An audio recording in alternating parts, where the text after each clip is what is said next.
Bueno, muy buenas tardes a todos y todas. Darles pues la más cordial bienvenida a este nuevo foro de la Asociación Iberoamericana de Derecho Privado con el tema Valoración del daño ambiental en sede administrativa y judicial, situación actual y perspectivas, a cargo del doctor Bernardo Aguilar González. Pueden hacer sus preguntas por esta vía y pues posteriormente el doctor Aguilar también estará compartiendo sus contactos por si tienen alguna consulta adicional. Invitarlos pues desde luego siempre a seguir estas importantes actividades y foros preparados por la distinguida Asociación Iberoamericana de Derecho Privado, pues que siempre se busca enriquecer pues estos distintos temas y distintas áreas del derecho. De previo a presentar al expositor, creo que es importante mencionar que en nuestro país, en Costa Rica, es de los países ejemplo a nivel mundial, con un amplio desarrollo de los principios del derecho ambiental internacional, principalmente enfocados en la defensa legal del medio ambiente.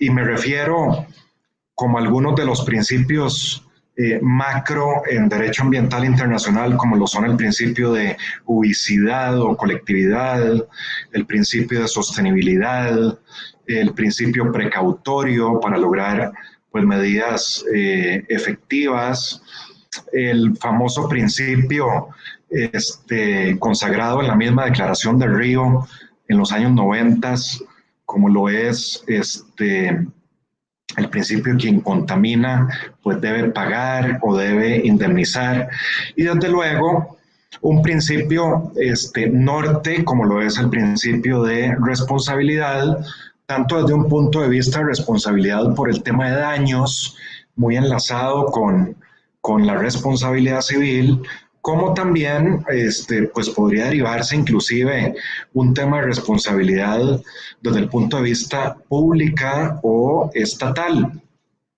Costa Rica en realidad pues somos un país pequeño, tenemos básicamente una superficie de 51.100 kilómetros cuadrados. No obstante, pues concentramos cerca del 6 o el 7% de la biodiversidad mundial. Y pues importante también mencionar que nuestro país pues ha suscrito muchísimos tratados ambientales internacionales. Se dice que pues más de 45 tratados internacionales, principalmente aprobados y ratificados en los años 90 e inicios del año 2000, 2003, 2004. Tenemos un proyecto muy ambicioso como lo es la descarbonización de la economía. Esto pues un proyecto ambicioso en miras al año 2050 a través de distintos medios y formas como lo son un transporte público limpio, ciudades inteligentes, manejos adecuados de residuos, agricultura sostenible y demás. El 98% de la energía en Costa Rica es energía renovable. La cubierta forestal nuestra pues alcanza más del 53% de nuestro territorio, y también es importante mencionar que una cuarta parte de las zonas terrestres en nuestro país son áreas protegidas y son reservas. Yo creo que para este tema debe darse necesariamente pues, varios puntos que ya el doctor Aguilar les va a exponer.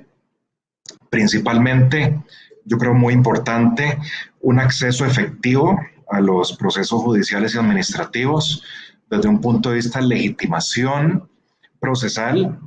Desde luego, contar con normativa efectiva, normativa actualizada en esta materia, y pues también identificar correctamente si aplica pues en este punto que se está desarrollando el día de hoy se aplica el esquema tradicional de responsabilidad civil, ya sea desde un punto de vista sancionatorio o desde un punto de vista reparador. Creo que son puntos muy importantes para esta charla, que sin duda, pues yo creo que será muy valiosa para muchos, sobre todo pues los que no incursionamos en el derecho ambiental, pues siempre es importante este aprendizaje, pues en estas ramas tan técnicas y que esta Asociación Iberoamericana de Derecho Privado, pues con todo su esfuerzo, ha organizado este tipo de foros y pues espero que sea muy provechoso para todos. Ahora sí, el doctor Bernardo Aguilar González es consultor en las áreas de gestión y cultura ambiental, economía ecológica y derecho ambiental. El doctor Aguilar es abogado litigante, tiene 30 años de experiencia trabajando en el ámbito socioambiental, tanto en América Latina como en África y Estados Unidos, muy enfocado en políticas públicas, en normativa, en instrumentos económicos, en materia ambiental y energética, en valoración del daño ambiental, desde luego que va a ser el punto central del foro de hoy, y análisis técnico y jurídico de conflictos ambientales. El doctor Bernardo Aguilar además es académico de la Escuela de Ciencias de la Tierra y Sostenibilidad Ambiental de la Universidad de Arizona, doctor en Ciencias Naturales para el Desarrollo con énfasis en Gestión y Cultura Ambiental por la Universidad Nacional y el Instituto Tecnológico y la Universidad Estatal a Distancia. Cuenta con una maestría en Economía Agrícola y Aplicada en the University of Georgia y fue galardonado con la beca Fulbright. Y además, el doctor Aguilar ha recibido un reconocimiento muy importante por el Ministerio de Relaciones Exteriores por su valioso servicio y colaboración en defensa de los intereses de Costa Rica ante la Corte Internacional de la Haya en Holanda en el año 2017 y además el doctor Aguilar es autor de varios libros en esta materia y artículos especializados en materia del derecho ambiental. Pues sin más preámbulo, darle la más cordial bienvenida a todos y todas y pues esperamos que sea muy provechosa esta charla del doctor Aguilar. Adelante, doctor Aguilar. Bueno, primero que nada, muy buenas tardes y muchísimas gracias a la Asociación Iberoamericana de Derecho Privado por hacer posible este espacio. Voy a compartirles mi pantalla para efectos de que puedan ver la presentación que les preparé para esta tarde.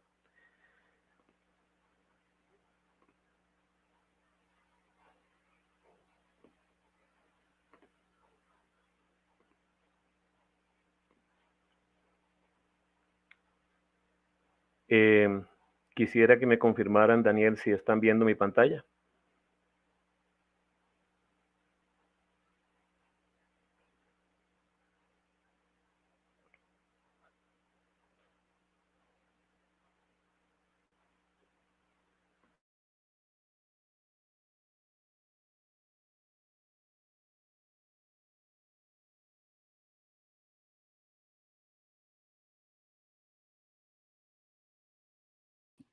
Doctor, si vemos su pantalla.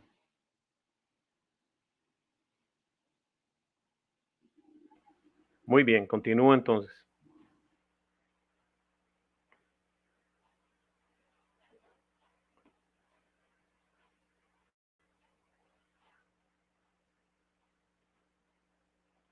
Bien, en la reflexión para el foro de hoy quiero cubrir una serie de objetivos y que espero pues que me alcance el tiempo que me han dado para hacerlos. En primer lugar, quisiera repasar un muestrario de la evolución del enfoque jurídico para cumplir con el mandato legal de valorar económicamente el daño ambiental en sede administrativa y judicial en las naciones iberoamericanas. Voy a apuntar algunas tendencias en forma muy somera que se encuentran representadas en marcos jurídicos como el de Argentina, Chile, Colombia, Costa Rica, Ecuador, México, Panamá, Paraguay, Perú y la Unión Europea. Voy a presentarles pues mi perspectiva para evaluar críticamente los avances de los enfoques adoptados para asegurarse de que esas esas valoraciones son técnicamente adecuadas. Y quisiera pues también evaluar algunos de los retos de los enfoques que se han adoptado con una recomendación de ordenamiento. Asimismo, y como objetivo final, quiero comparar críticamente la evolución que he descrito a nivel de las normativas nacionales con la jurisprudencia del Tribunal Internacional de la Haya. Como lo dijo el doctor Monge, participé en el equipo que llevó adelante la valoración para el litigio transfronterizo entre Costa Rica y Nicaragua por el humedal de Isla Portillos, y en ese fallo se dictó un criterio que es bastante importante entender para efectos de poder entender, digamos, el grado de evolución que hay y la armonía que hay o no entre el desarrollo de esta jurisprudencia a nivel internacional y el desarrollo pues del trabajo que se ha hecho a nivel de los diferentes países. Como lo decía el doctor Monge, en esto de la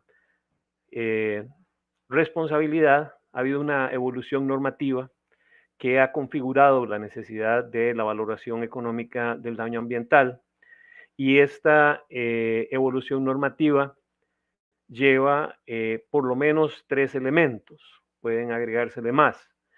Un elemento que proviene pues ya de la doctrina decimonónica y posterior del derecho civil, sobre todo en lo que tiene que ver con la responsabilidad civil extracontractual por los daños y perjuicios. Una evolución también de la responsabilidad penal, la responsabilidad en serie penal por efectos de el daño ambiental. Y finalmente, pues la configuración de lo que serían las características propiamente de lo que conocemos como la responsabilidad ambiental por el daño ambiental.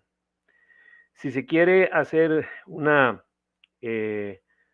análisis temporal, una periodización de cómo evoluciona esta normativa, podemos decir que antes de 1972, fundamentalmente lo que nos encontramos en la región son normas generales de derecho civil y penal, con raras excepciones, que hacían consideraciones, por ejemplo, con relación al recurso. Un ejemplo de esto es la Ley de Aguas de Costa Rica de 1942, que plantea, como lo llama el doctor Mario Peña, una reparación del daño in natura. Posteriormente a eso viene un periodo muy activo de declaraciones internacionales, que podemos decir que inicia con la declaración de la Cumbre de Estocolmo en 1972 y que termina consolidando la Declaración por el Desarrollo Sostenible de la Cumbre de Río de Janeiro en el año 1992.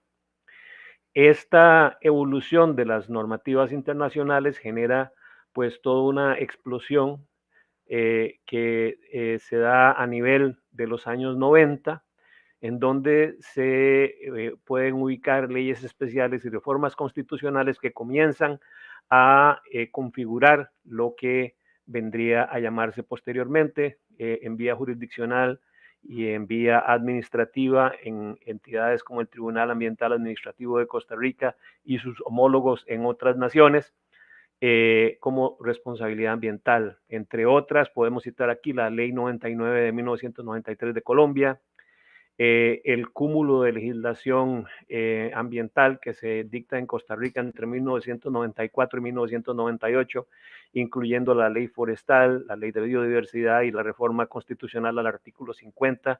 Aquí también podemos citar la ley orgánica del ambiente, la ley general del ambiente. Esta ley general del ambiente es de Argentina en el año 2002.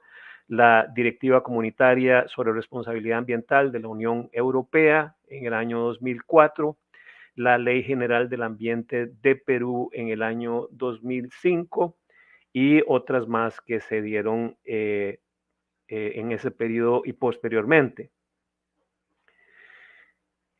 En lo que respecta a la responsabilidad ambiental, podemos generalizar que la preferencia con respecto al cumplimiento de la responsabilidad ambiental es lo que el doctor Mario Peña llama reparación in natura.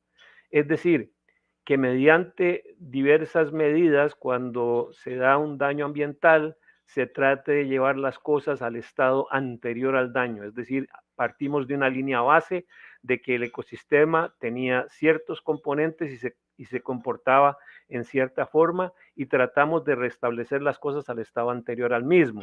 Sin embargo, cuando el daño es irreversible o el costo es irrazonable, la alternativa que ha generado la necesidad de la estimación del valor monetario del daño ambiental viene representada por una reparación que sea de naturaleza compensatoria, que si bien es cierto, no logre la reparación in natura, sí indemnice a la sociedad por los daños y los perjuicios, por decirlo así, perjuicio ambiental. Dentro de un rato les explicaré a qué me refiero, por la acción que ha dañado los ecosistemas. Ahora, la evolución técnica que ha acompañado a la evolución de las normativas también puede hacerse por periodos y tiene su origen el desarrollo teórico, académico, técnico en los Estados Unidos y en Europa, sobre todo en el ejercicio académico que parte de las ideas de la economía ambiental, teóricos como Krutila en 1967, que es pionero del método de valoración contingente, el doctor David Pearce, Sherman y Dixon, etcétera, son trabajos pioneros que comienzan a proponer la evaluación o la valoración de lo que se conoce como amenidades. En el caso de Krutila eran aspectos estéticos que afectaban positiva o negativamente el ambiente, o las externalidades positivas y negativas, como viene a ser el caso de los doctores Pearce, Sherman y Dixon. En este periodo, entre 1967 y 1997, comenzamos a ver las primeras guías de valoración. Ahora, estas guías de valoración, por ejemplo, la primera guía de valoración de Ramsar, son guías de valoración que son bastante más, digámoslo así, abstractas y que requieren para su aplicación de expertos en las ciencias económicas.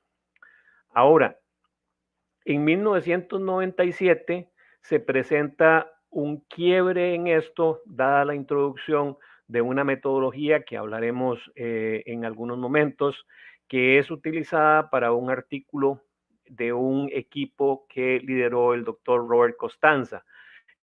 Hoy en día de regreso a el hemisferio norte, luego de haber trabajado en las universidades de Vermont, de Oregon y también en la Universidad Nacional de Australia. Hoy en día está volviendo a Inglaterra.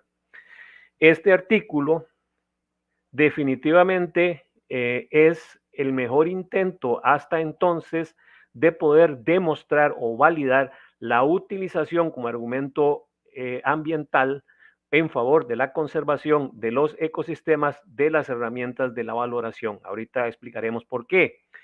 Y este periodo se caracteriza por ser un periodo en que se da una gran cantidad de ejercicios de valoración, surgen sociedades que están dedicadas específicamente a la valoración de servicios ecosistémicos, incluida la valoración del daño ambiental, y dada la proliferación metodológica y de aplicaciones, se inicia un proceso mundial de normalización que viene dado por el proceso del Programa de las Naciones Unidas del Medio Ambiente en el reporte conocido como TEB, que es el acrónimo para The Economics of Ecosystems and Biodiversity, o la economía de los ecosistemas y la biodiversidad, y también con herramientas como la evaluación de ecosistemas del milenio que se hace en el año 2005. Luego de este periodo, cuando se lanza el reporte TEB en el año 2010, comienza a darse un ajuste en la calidad de los enfoques metodológicos bastante significativa y comienzan a normalizarse procesos de identificación de la calidad de las valoraciones que van siendo internalizadas dentro de las diferentes normativas para efectos de tener mayor seguridad jurídica y mayor certeza técnica, buena aplicación de la ciencia y la técnica con respecto a las valoraciones por el daño ambiental que se están haciendo. El marco ordenador de servicios ambientales de la evaluación de ecosistemas del milenio lo que provee es un ordenamiento, una clasificación de los servicios ecosistémicos que permite, a diferencia de lo que se hacía antes, tener un inventario al menos de las categorías de servicios ecosistémicos que son utilizables para efectos de cualquier ecosistema, y así permite entender por qué se incluyen algunos servicios ecosistémicos para efectos de valoración y otros no se incluyen.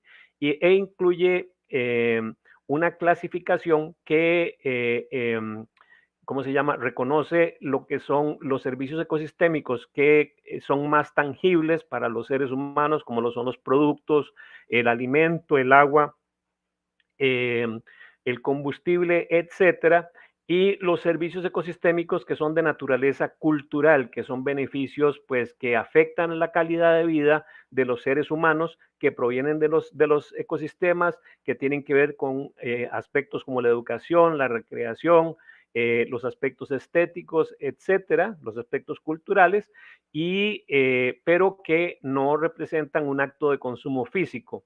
Asimismo, contempla dos categorías de servicios ecosistémicos que no me voy aquí a detener por falta de tiempo a explicarlos, pero que implican beneficios que se obtienen de los procesos ecosistémicos y que son percibidos en forma indirecta, pero que afectan la calidad de vida de los seres humanos. Estos son los servicios de regulación y los servicios de soporte.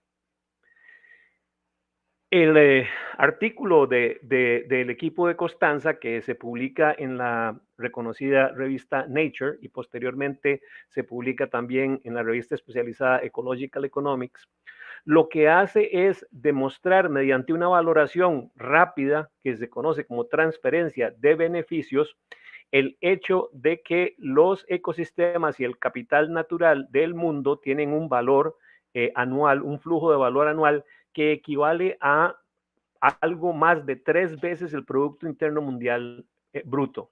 Esta propuesta, esta aseveración, hace que se comprenda muy tangible y didácticamente mediante las herramientas de valoración la trascendencia y lo crítico de efectivamente aplicar modelos de desarrollo sostenible o modelos de desarrollo con conservación que permitan no perder lo que vendría a ser el sistema de soporte de vida de los seres humanos.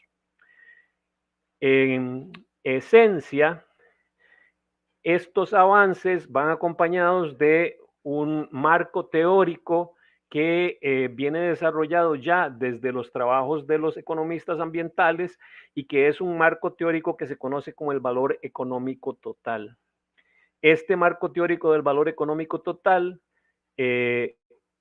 mezcla la valoración de valores tangibles, valores monetarios tangibles que se relacionan al consumo, con valores de uso indirectos que se relacionan más bien con el no consumo, pero el disfrute sin el consumo, como lo decía antes, el caso de la recreación, el caso de la educación, el caso de los valores estéticos, y que asimismo contemplan la existencia de valores que provienen del no uso y de la reserva para efectos de poder ser utilizados para el futuro. Este es el caso, por ejemplo, del valor de opción, conocido también como valor delegado, y el valor de existencia de los diferentes elementos de los ecosistemas que son afectados tanto en su producción de servicios ambientales como mediante el daño ambiental. De esta clasificación y de estos elementos teóricos que hemos detallado, se dan diversos métodos. Hay una clasificación con una enumeración bastante nutrida. Aquí solamente vemos unos ejemplos de métodos que son técnicamente aceptados para efectos de valorar los servicios ecosistémicos y que pueden ser clasificados en varias formas. En primer lugar, por el tiempo que requieren para efectos de la valoración. Primeramente podemos ver lo que se llaman metodologías lentas que dependen de información primaria. Así, por ejemplo, tenemos lo que son las metodologías con precios existentes. Esto es lo llamado valoración directa, donde generalmente lo que se hace es que se colectan precios del mercado o valores del mercado que permiten hacer la estimación monetaria del valor del servicio. Sin embargo, esto solamente es posible con aquellos servicios ecosistémicos que tienen mercados desarrollados y que generalmente se relacionan con los servicios ecosistémicos que tienen un valor de uso directo. Por esa razón, para efectos de los servicios ecosistémicos que tienen un valor de uso indirecto o un valor de uso consultivo, se han desarrollado una serie de metodologías con mercados simulados o precios sombra que se conocen dentro de la clasificación de valoración indirecta. Y aquí pues hay una serie de categorías que no viene al caso que desarrolle específicamente en esta ocasión, pero que incluyen metodologías como el costo de oportunidad, costo de viaje, precios hedónicos, valoración contingente, costo de reemplazo, cambio de productividad. Dentro de las metodologías, y esto pues tomó algún tiempo, sobre todo por influencia del trabajo del doctor Robert Costanza, se incluye una metodología rápida que es la metodología de la transferencia del valor. La metodología de la transferencia del valor fundamentalmente implica lo siguiente: se toman los valores de un estudio o de varios estudios que se han hecho mediante diversas metodologías, que se han hecho en lo que se puede conocer como un sitio de estudio y se aplican a otro ecosistema en lo que sería un sitio de política. Es decir, se transfieren los valores del sitio de estudio al sitio de política, al sitio de interés, y generalmente esto se hace en unidades monetarias por unidad de área.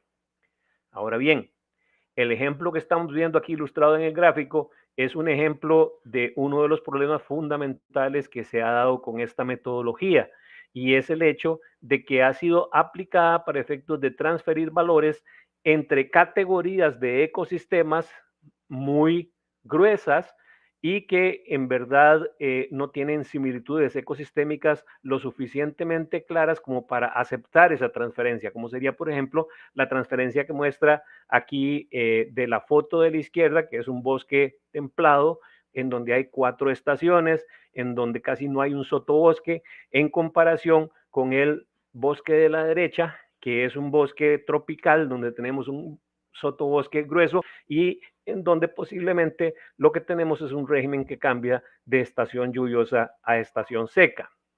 Esta aplicación, que se generalizó mucho, comenzó a ser pues criticada por que, si bien es cierto, ahorraba tiempo y ahorraba también recursos, presentaba problemas como este que les apunto. Lo cierto es que entre los esfuerzos de normalización que se dan a nivel mundial, surge la normalización de la transferencia del valor y surgen varios estudios. Por ejemplo, un estudio de Liu et al. En el año 2010 que se publica en los Anales de la Academia de las Ciencias de Nueva York incluye toda una clasificación de los servicios ecosistémicos o ambientales y los evalúa con respecto a las posibilidades de aplicar transferencia del valor en relación a ellos mediante una evaluación de la idoneidad que tienen esos servicios para su valoración económica, la identificación de cuáles son los métodos más apropiados para la valoración, diciendo, bueno, si vamos a transferir un estudio, un valor de un estudio que viene de otro país y que está siendo hecho en un ecosistema que sea similar, es también necesario que sea un estudio que haya sido hecho mediante los métodos más apropiados de valoración o los más usados en la literatura científica. Y así, pues, clasifica e identifica esos métodos y hace esta lista de cuáles son esos métodos para efectos de evaluar esas valoraciones. Finalmente, evalúa la transferibilidad entre sitios. Ya no se trata solamente de que el servicio ecosistémico pueda transferirse porque los ecosistemas son similares, sino que hay servicios ecosistémicos que por su naturaleza no son fácilmente transferibles, sobre todo aquellos que dependen de condiciones de medición muy difíciles, como lo es, por ejemplo, el caso de los recursos genéticos o que dependen de apreciaciones subjetivas sumamente específicas para que se relacionan con el lugar. Este es el caso, por ejemplo, de los servicios culturales de apreciación estética, los servicios espirituales o los servicios de recreación. Entonces, mediante este tipo de criterios se ha ido normalizando la aplicación de esta metodología de transferencia del valor.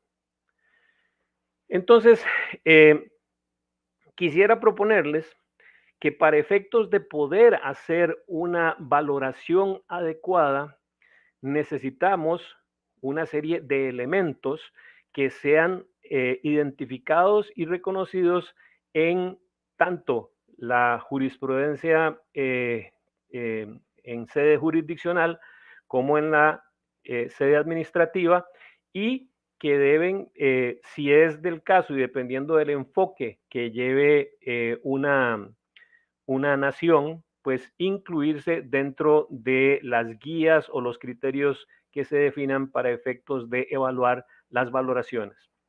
Los elementos creo que son 6. Primero, un marco ordenador de los servicios ecosistémicos, como la evaluación de ecosistemas del milenio, es necesario para efectos de tener el inventario de servicios ecosistémicos y que sepamos qué se está valorando y qué no. El marco teórico de la ecuación del valor total, en razón de que reconoce el que tenemos beneficios o valores monetarios que provienen del uso y otros del no uso. Un marco de valoración del daño ambiental, y esto tiene que ver con la imputabilidad del daño, y ahorita les voy a mostrar un ejemplo que es bastante usado a nivel regional de ello. La aplicación de los métodos de valor a los servicios perdidos y que tienen que estar siendo aplicados de acuerdo con el estado de arte mejor de la literatura. Una ponderación por razón de la imputabilidad del daño que se haga en el campo de los servicios ecosistémicos en relación al sitio dañado y una proyección a través del tiempo en razón del tiempo de recuperación. Estos aspectos, el 3, el 5 y el 6, vamos a verlos en un segundito bien detallados. El marco metodológico al que me refiero con respecto al valor económico del daño ambiental puede ser este o puede ser uno similar a este. Básicamente es un marco metodológico que reconozca la diferencia en la calidad de los factores ambientales que se da entre el momento en que se da el daño ambiental y lo que sucede posteriormente. Es decir, que tome una medición que logre atribuir el nivel de impacto a la acción del daño ambiental y que permita, por lo tanto, su cuantificación a través del tiempo. Este es el caso, por ejemplo, de la metodología de Gerardo Barrantes o del Instituto de Políticas de Sostenibilidad de Costa Rica, que ha sido pues trabajada desde el año 2002 y aquí estoy citando una de sus publicaciones del año 2011. Esta metodología reconoce que el valor económico del daño ambiental, por ejemplo, en este caso por deforestación, va a tener dos elementos. Un elemento es el costo de la restauración. ¿Cuánto va a costar el hecho de volver el estado de cosas lo más cercano al estado original?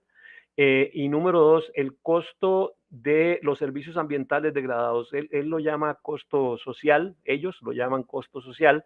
Y básicamente la idea es, bueno, ¿y cuánto fue la pérdida de esos servicios durante todo el periodo en que el ecosistema va a estar funcionando por debajo de su funcionamiento normal? ¿Ok? Tomando en cuenta el tiempo que transcurra. Para esto, esta metodología plantea que se tiene que encontrar una imputabilidad del daño que sea medida determinando el estado de conservación en el sitio antes del daño ambiental y el grado de afectación del sitio en su capacidad de proveer servicios ambientales como producto del daño ambiental. Esto, por supuesto, requiere de la participación de un equipo técnico que pueda hacer una inspección del sitio para efectos de definir ese grado de afectación y del estado de conservación que tenía el sitio antes de que se cometiera el daño. Con respecto al estado de conservación, ellos recomiendan una serie de indicadores de tipo ecológico que se pueden consultar en sus publicaciones. Aquí nada más tenemos tres tipos: la identificación de especies dominantes, presencia de especies clave y composición de especies. En realidad la cantidad de indicadores que ellos incluyen es muchísimo mayor. Con respecto a la ponderación del grado de afectación, ellos proponen que se utilice un equipo interdisciplinario que incluya técnicos en ciencias naturales, técnicos en manejo de recursos, técnicos en ciencias sociales que puedan determinar elementos como la escala del daño, la fragilidad del ecosistema, su renovabilidad, la representatividad de los elementos que se dañaron, la complejidad de las relaciones que se dan en el sistema y si lo que se dañó fue un componente clave que va a dañar el resto del ecosistema. Sea esto, por ejemplo, un árbol dominante, sea esto una especie de fauna que destruiría todas las cadenas tróficas por su ausencia, etc. Ahora, con respecto al tiempo, y este es un detalle importante, vemos acá que la calidad ambiental, como lo mostrábamos en el gráfico anterior, ante el evento del daño ambiental, sufre una degradación. Y si medimos el valor del daño ambiental aquí, vamos a estar midiendo lo que podríamos asimilar al concepto del daño emergente en el derecho civil, ¿no? El impacto ambiental se traduce en un daño que se va a dar hasta acá. Sin embargo, el ecosistema no se va a recuperar aquí. El ecosistema va a tener un tiempo adicional en el cual, aplicando las medidas de recuperación, las medidas de restauración, él mismo se va a recuperar. También debemos estimar cuál es el monto que la sociedad y que el ecosistema pues va a sufrir y por lo tanto se va a generar un beneficio socioecológico cesante, podríamos llamarlo o asimilarlo a la noción de los prejuicios, ¿no? Que debemos de estimar para efectos de poder hacer una valoración que sea completa.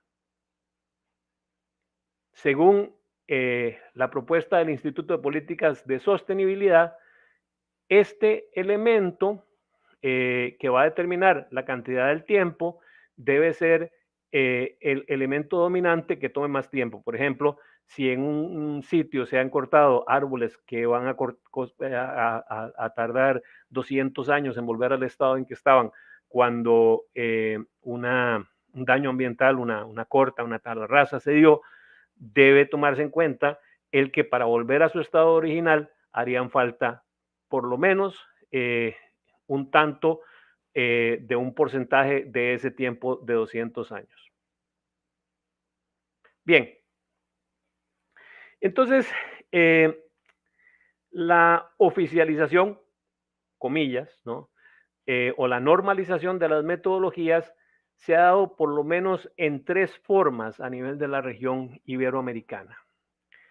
En primera instancia encontramos países en que la evolución se da en aplicación con base en la doctrina fundamentalmente, y este es el ejemplo de la Unión Europea, este es el ejemplo también de Argentina y de México, de acuerdo con la literatura que he podido consultar.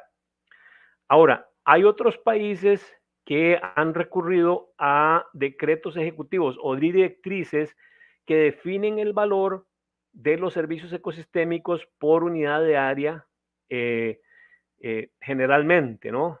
Y encontramos ejemplos de este tipo de enfoque en la práctica administrativa y también normativa de Ecuador y Paraguay. Finalmente, un enfoque que ha sido seguido con más frecuencia ha sido el enfoque de los manuales o guías metodológicas, algunas oficializadas.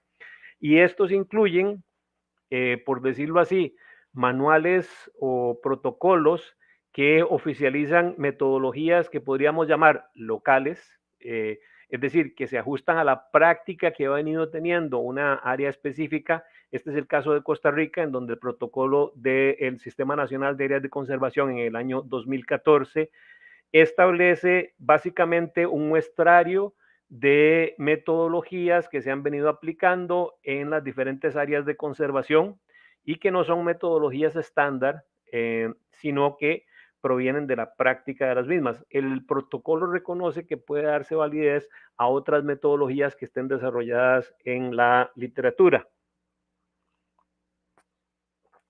Y también encontramos guías metodológicas que más bien recurren a las metodologías que están internacionalmente validadas. Estos son ejemplos como el caso de Cuba, de Perú, de Chile y de Colombia. Aquí vemos algunos de los ejemplos. Por ejemplo, en Chile, aquí está una guía metodológica para la aplicación de la metodología de transferencia de beneficios de la que hablábamos antes. Luego también Chile tiene un manual para la valoración de medidas de reparación del daño ambiental. Aquí luego tenemos el ejemplo colombiano, donde tenemos una guía de aplicación de la valoración económica ambiental. Y al extremo derecho tenemos el ejemplo de Cuba, en donde la doctora Gloria Gómez Páez lideró este equipo para desarrollar una guía metodológica de valoración económica de bienes y servicios y daños ambientales. En el caso del SINAC, que hablábamos en Costa Rica, tenemos ejemplos aquí de las metodologías que han sido, digámoslo así, normalizadas. Este es, por ejemplo, el caso de una metodología de cuantificación del daño a consecuencia de delitos ambientales contra la vida silvestre que fue desarrollada en el área de conservación OSA en el Pacífico Sur de Costa Rica y que fundamentalmente se aplica en los casos, o se recomienda que se aplique en los casos de daños contra la vida silvestre. Así, con estos ejemplos, pues SINAC hace la oficialización o la aceptación de 4 metodologías que se presentan en su protocolo, pero como les decía, no es taxativo, es decir, deja abierto a otras metodologías que estén validadas a nivel de el estado del arte. Ahora bien, la diversidad de enfoques y la diversidad de metodologías, incluso a nivel de un solo país, ha llevado a que se den diferencias importantes con respecto a el valor o a la consistencia de los valores que se registran. Así, por ejemplo, tenemos dos valoraciones que han sido realizadas en esta tabla en el Ecuador en el año 2001 y que se basaron en acuerdos ministeriales que definieron costos de restauración con base en la metodología del IPS. Vemos que el valor de la restauración, del valor del daño ambiental que se determina por hectárea, en un caso es de $2.160 y en el otro caso es de $1.357. Estamos hablando de zonas boscosas. Ahora, tenemos debajo de esta valoraciones de Costa Rica, por ejemplo, de las áreas de protección de ríos de Puriscal, Costa Rica, donde el valor por hectárea, mediante la metodología de ACOPAC para el Tribunal Ambiental Administrativo, con base también en el IPS en teoría, nos da un valor de 3.7 millones de dólares por hectárea.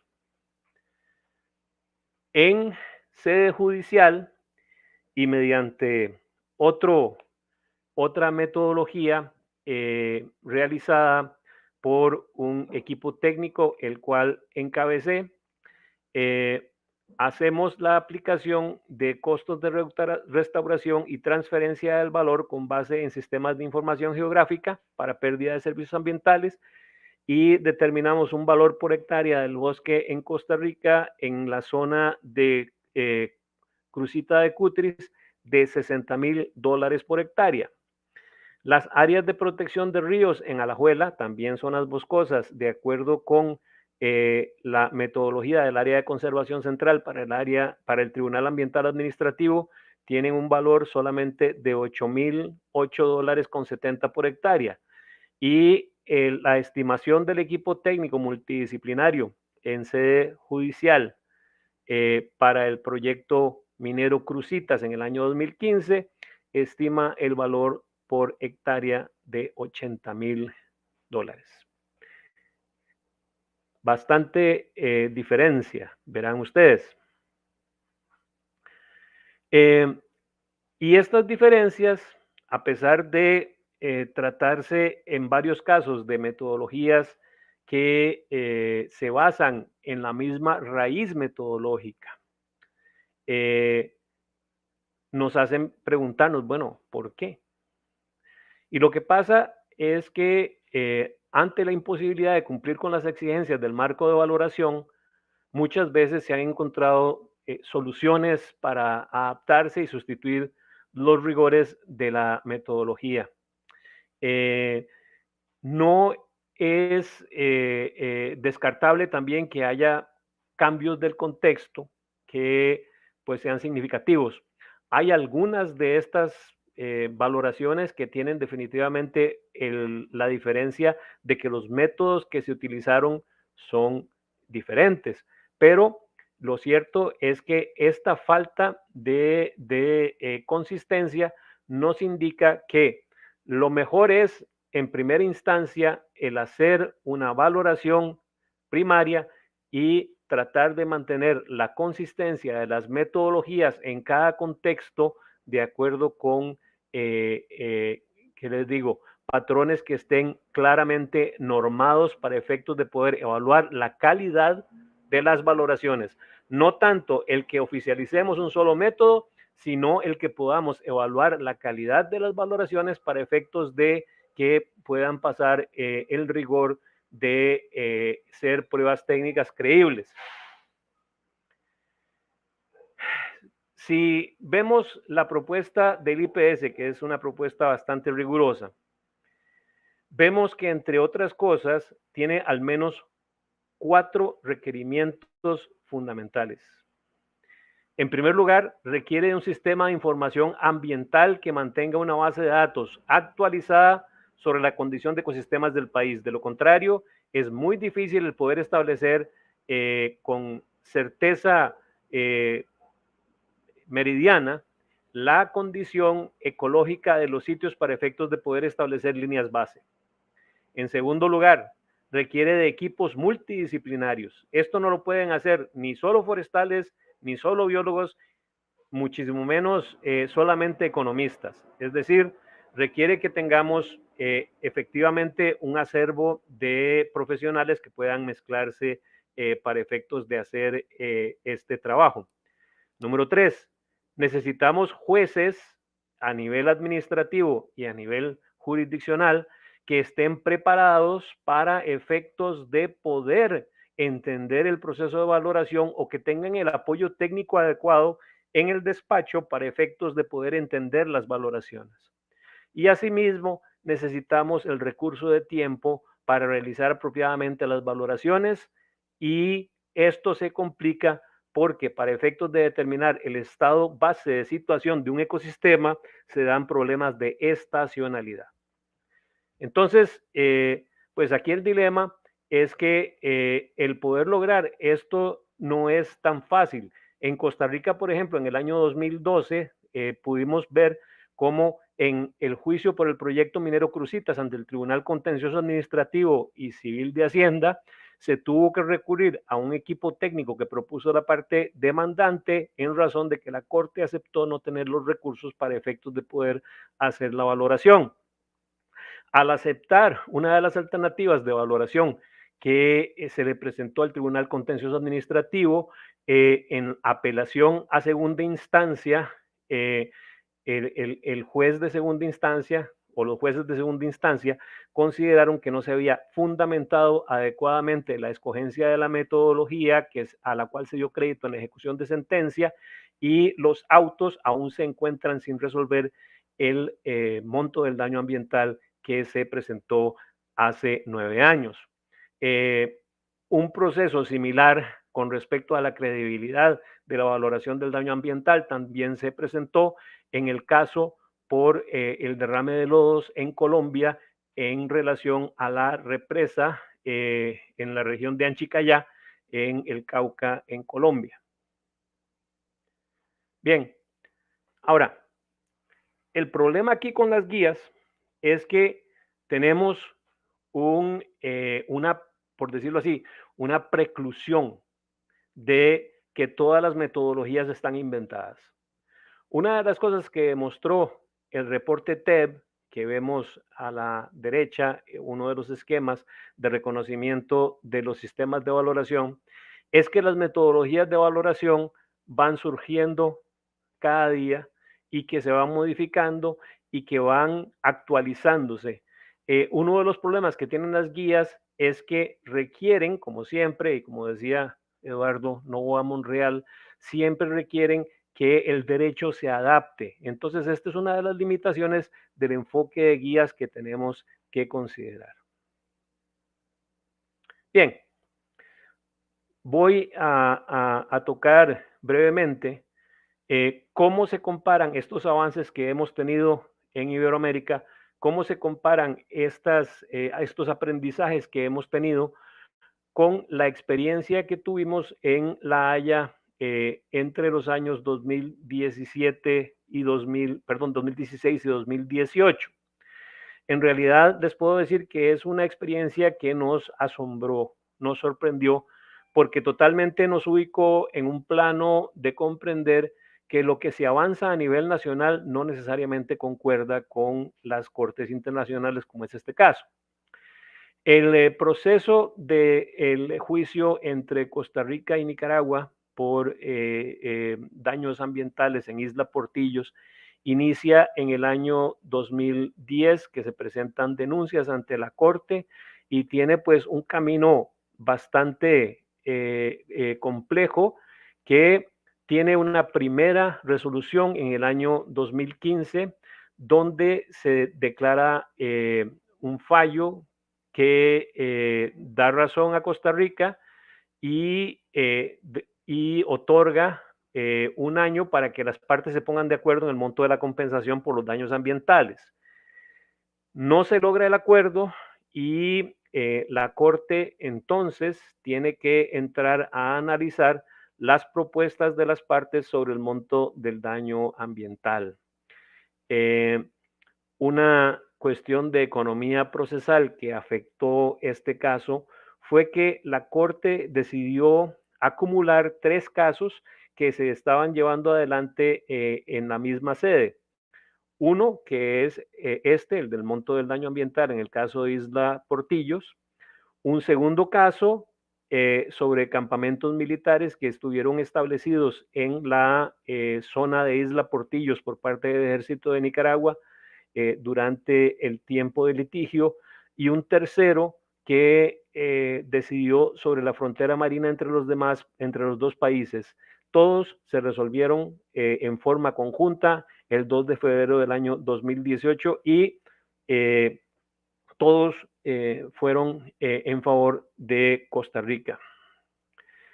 El área del conflicto es el humedal Caribe Noreste. Aquí ven ustedes fotografías de lo que fueron las afectaciones que se dieron en uno de los caños que comunicaron o que buscaron comunicar el río San Juan con Laguna Los Portillos o, ¿cómo se llama? Harbor Head, como la llaman en Nicaragua. El primer daño se dio a nivel de este canal que está aquí, que se llamó el Caño Pastora, porque fue el comandante en Pastora el que realizó las obras, y luego se abrieron más adelante 2 caños más en la región norte de el humedal.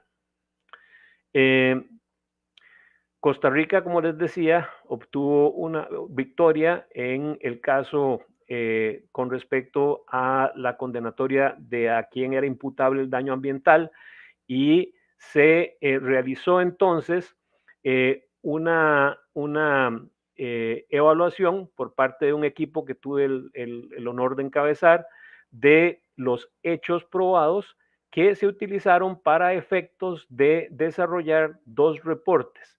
Un reporte de valoración monetaria y un reporte de justificación metodológica que se hizo para efectos de justificar la utilización de la metodología que hicimos en el caso en razón de, ¿cómo se llama?, de la oposición que hizo Nicaragua a la utilización de la metodología que utilizamos. En el caso de la metodología nuestra, hicimos un inventario de los servicios ecosistémicos, como les decía a ustedes, utilizando la evaluación de ecosistemas del milenio, indicando cuáles de los servicios ecosistémicos íbamos a valorar monetariamente y cuáles íbamos a presentar cualitativamente por razón de la calidad que queríamos mantener en la valoración del daño ambiental. Así pues, presentamos un resumen en el cual de todos los servicios ecosistémicos que podíamos valorar, solamente se valoraron 6 servicios ecosistémicos y para los otros se hizo solamente una descripción cualitativa de la pérdida, manteniendo un espíritu de valoración conservadora que más bien tratara de llevar a un acuerdo entre las partes. Se relacionaron los servicios a valorar con el acervo de pruebas que se encontraba en los autos, y asimismo se hizo trabajo de campo que ayudó por parte del Sistema Nacional de Áreas de Conservación y de nosotros, ayudó a determinar los factores biofísicos necesarios para efectos de cuantificar el daño, incluyendo la realización de un sobrevuelo en el cual pues nos acompañó también el personal del Ministerio de Relaciones Exteriores de Costa Rica. Verán ustedes, por ejemplo, que se daban situaciones como el hecho de que la estación del Sistema Nacional de Áreas de Conservación estaba justo al frente del campamento militar nicaragüense durante el tiempo en que se dio este litigio. Finalmente, mediante una mezcla de metodologías que incluyeron metodologías de valoración directa con metodologías de valoración indirecta y transferencia de beneficios, llegamos a determinar una valoración por un monto de 2.8 millones de dólares. El fallo de fondo se encontró con 2 tesis caramba. Opa. Permítame un segundito.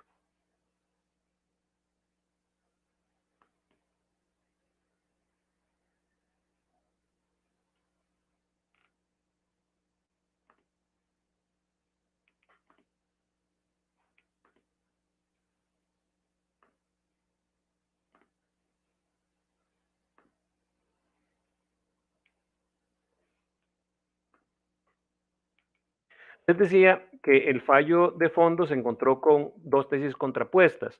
La defensa de Nicaragua alegó que el enfoque de servicios ecosistémicos que nosotros utilizábamos no era aplicable por cuestiones de incertidumbre científica. Realmente algo que nos asombró, pues es un enfoque que está ya normalizado a nivel de todas las guías que les presentaba yo a ustedes y está absolutamente internalizado en la literatura, incluyendo el reporte TEB.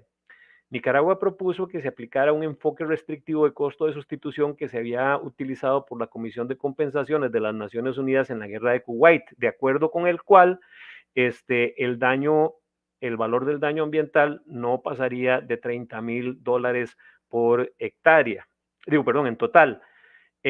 Por si acaso, presentaron una opción corregida en la que, usando el marco que usamos nosotros, descartaban algunos servicios ecosistémicos y asimismo no consideraban como legítimo el incluir el tiempo de recuperación que se alegó que se tenía que incluir. Nosotros estimamos que el tiempo de recuperación iba a ser por lo menos entre 25 y 50 años, en razón de que habían árboles que efectivamente eran de 150 años y más, pues ellos presentaron el testimonio del doctor Matías Condorf, que apoyó la tesis de relevancia de servicios que alegaba Nicaragua. En nuestro caso, alegamos pues que los países ricos en biodiversidad, miembros de la Convención de Diversidad Biológica, habían validado plenamente la metodología utilizando servicios ecosistémicos, incluyendo las prácticas del mismo Tribunal Ambiental Administrativo y diversos fallos jurisdiccionales en sede nacional, lo cual es la práctica en el país en el cual se está dando en el daño.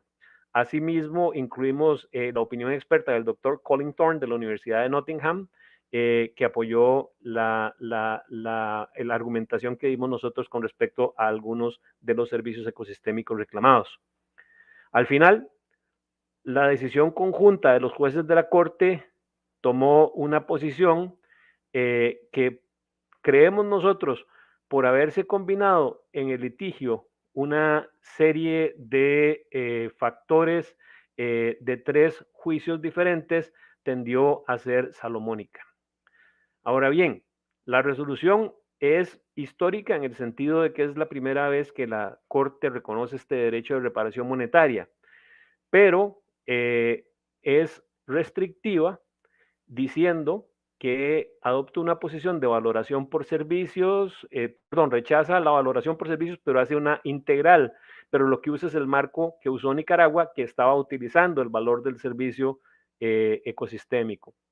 Rechazó el hecho de que hubiese certeza de los 50 años que nosotros invocábamos, pero no adoptó ningún plazo y decidió un fallo en el cual básicamente decir que el valor de la indemnización iba a ser cerca de $130,000. Básicamente eso concordaba con lo que nosotros estimábamos que había que cobrar por un año del daño ambiental. El fallo fue bastante criticado por las opiniones calificadas. El juez Daiber Bandari dijo que la Corte debió haber usado criterios de equidad, el principio de precautorio, y el monto debió haber sido punitivo, como es reconocido en las Cortes de los Estados Unidos. El juez Antonio Cansado Trinjaye dijo que el fallo fue demasiado estricto y que debió ser más amplio, incluyendo medidas de reparación y otras formas de reparación complementarias a la compensación monetaria. Para Kirill Gevorgian, reconoció que la Corte, a pesar de que tomó la decisión basada en un enfoque integral, lo hizo por servicios. Sin embargo, él no estuvo de acuerdo con alguna de la evidencia que presentamos en respecto a algunos de los servicios y con la utilización de la transferencia del valor.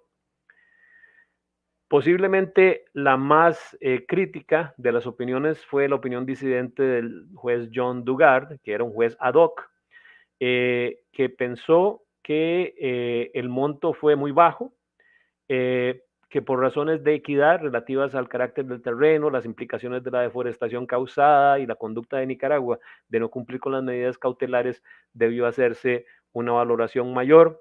Criticó la falta de análisis metodológico de la Corte, reconoció la importancia del tiempo de recuperación y que la Corte no lo estimó, y básicamente pues tomó una posición en la cual hubiese beneficiado el monto que nosotros desarrollamos. Sin embargo, pues lo que nos demostró este fallo es que hay, a pesar de que hubo un avance, ¿no? Definitivamente creemos que fueron salomónicos. Vimos en la aplicación que los equipos coordinados e interdisciplinarios de valoración son una necesidad para estos juicios. El fallo fue histórico en cuanto a que reconoció el derecho a reparación monetaria por el daño ambiental. Interesantemente, reconoció la validez de todas las metodologías existentes para la valoración del daño ambiental, incluyendo la valoración de servicios ecosistémicos. Sin embargo, hace pues una justificación no adecuada de tanto el tiempo de recuperación, que no lo estimó, y ¿cómo se llama?, del reconocimiento del valor mediante una metodología apropiada. Demostró entonces pues que ha habido una gran asimetría entre lo que hemos avanzado a nivel iberoamericano en instrumentalizar este aspecto técnico de nuestra normativa ambiental y lo que ha estado listo para reconocer la Corte Internacional de Justicia de La Haya. Bien, hasta aquí la presentación y quedo abierto a sus preguntas y sus comentarios. Muchas gracias.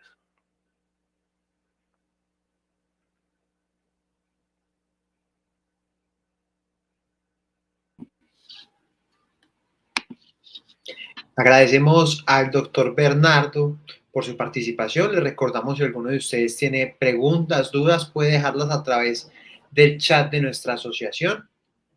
Esperemos un momento, doctor Bernardo, si de pronto tiene alguna duda a nuestro público.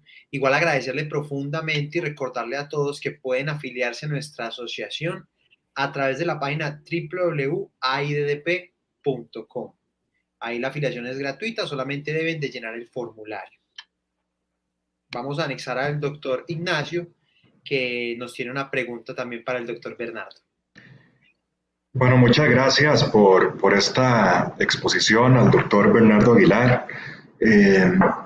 No veo que si alguien tiene alguna pregunta, pues podemos aprovechar el chat. Y pues de mi lado sí me gustaría consultarle, aprovechando aquí la experiencia del doctor Aguilar, si existe alguna metodología respecto a los océanos o solamente se ha desarrollado para aspectos terrestres. Sí, sí hay para los océanos. Se han desarrollado para ecosistemas costeros, humedales sobre todo, y se han desarrollado para fauna marina, por ejemplo, el caso de las tortugas verdes.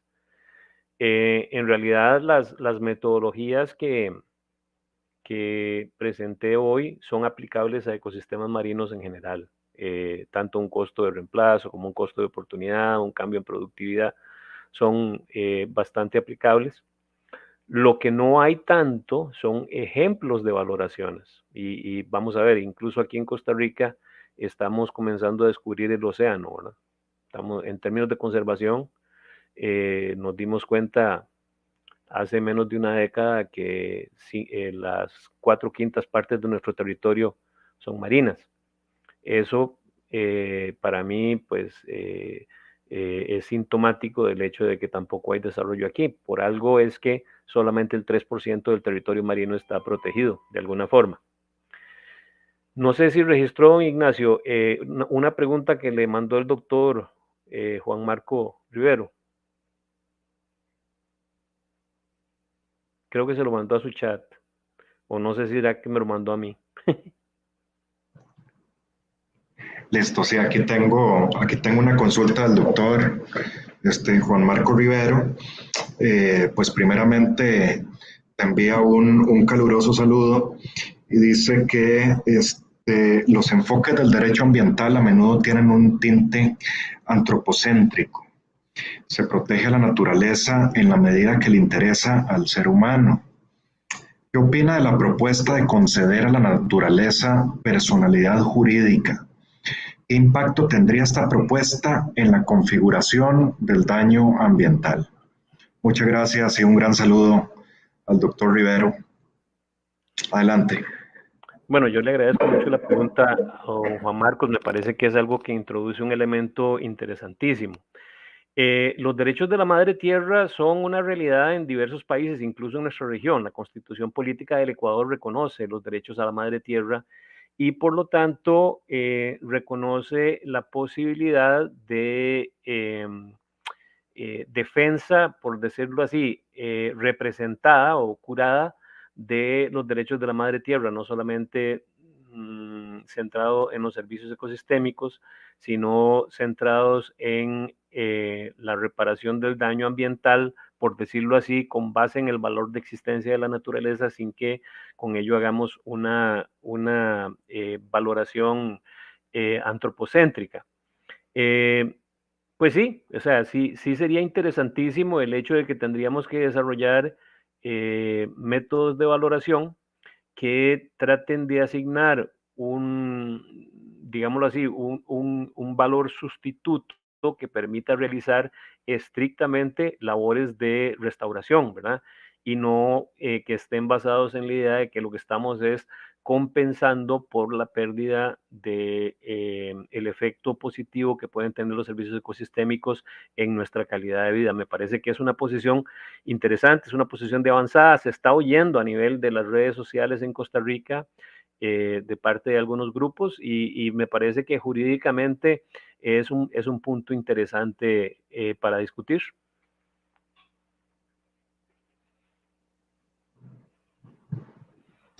Bueno, muchas gracias. Yo creo que ya pues en vista del tiempo nos tenemos que ir retirando. Agradecer de nuevo al doctor Bernardo Aguilar González por esta charla tan interesante y tan técnica. Y pues desde luego a todos los seguidores y los miembros de la Asociación Iberoamericana de Derecho Privado. Ojalá pues instarlos a seguir a la Asociación Iberoamericana de Derecho Privado en sus distintos foros.